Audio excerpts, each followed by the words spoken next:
I found it a little bewildering that many Christians and Christian denominations de-emphasize Lent, and they ignore sometimes Ash Wednesday.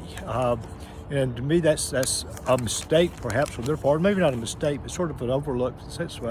And often they justify this by reciting the 6th chapter of Matthew. And when the 6th chapter of Matthew, you know that when Jesus in the Sermon on the Mount, what's called the Sermon on the Mount, gives us some guidance and how to, in giving alms and praying and forgiving, and especially fasting.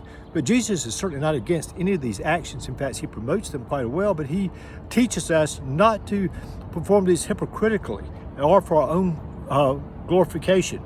But I want to suggest today that all of us, all Christians and everyone, sort of reassess Ash Wednesday and think about it.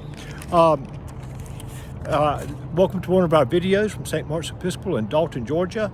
I am on the campus of Dalton State College here in Dalton, and this is where this past Wednesday, which was Ash Wednesday, Reverend Tift and I came over and I assisted him on doing what we call ashes to go. We went around the campus and offered the ashes or a cross on the forehead to any student or faculty member or anyone else who wanted to participate in this ritual. Ashes to go has become sort of a popular and attractive practice in probably the last 20 years, and I'm really glad to see that.